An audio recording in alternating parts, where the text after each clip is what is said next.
Hər vaxt xeyir olsun dəyərli izləyicilərimiz. Mart ayının 10-udur və təbii ki, yenidən gündəmdə olan bütün gündəmi zəbt edən neftdir.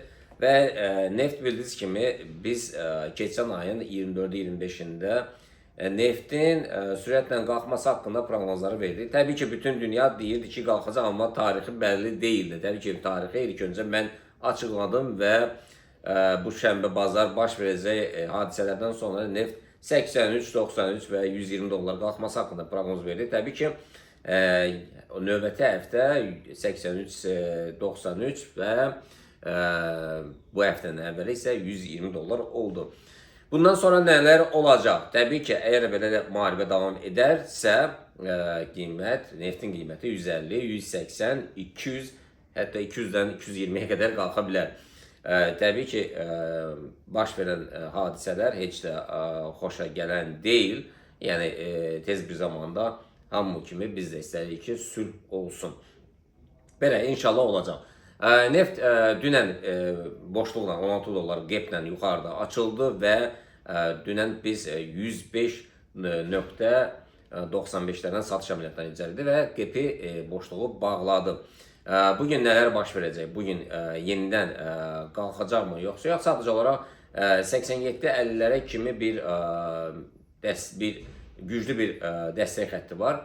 Yəni ora toxunub onu qıra bilməsə yuxarı doğru istiqaməti davam edir. Amma alışlar bugün 95-25-lərdən gələcək.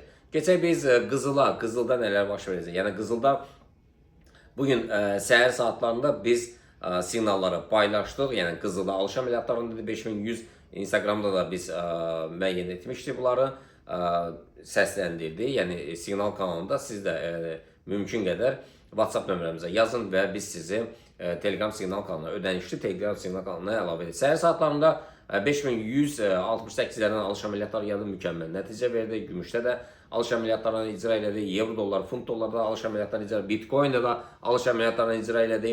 Yəni dollar, Yaponiya, dollar, frankda satış əməliyyatları bunlar mükəmməl nəticələr verdi və verməkdədir.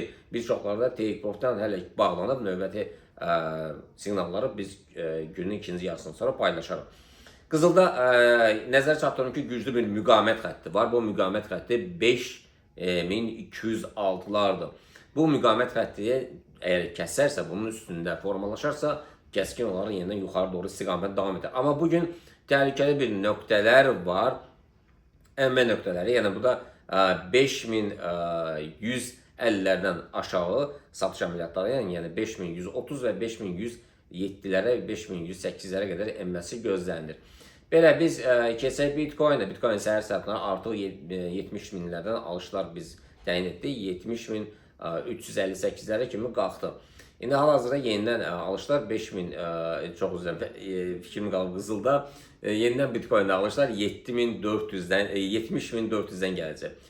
Satışlar isə 69.300'dən. Funtun dollar rəqabəti demək olar ki, gəlirlə nəticələndi və ümumi istiqamət hələ yuxarıdır. Euro dollar rəqabəti ümumi istiqamət hələ ki yuxarıdır. Hərəsinə 305 pipsi bir take profit qoymuşduq.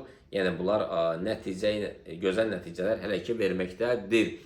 Belə əzizlərim, inşallah görüşmə ümidi ilə sağ olun. Bugün nəzər çatdırdım ki, yerli saatların 19:00-da bizdə möhtəşəm bir Magic platforma üzərində möhtəşəm bir seminarımız olacaq. Sizə dəvət edirik. Caspian Plaza, təbii ki ünvanı bilirsiniz. İnşallah görüşmə ümidi ilə sağ olun.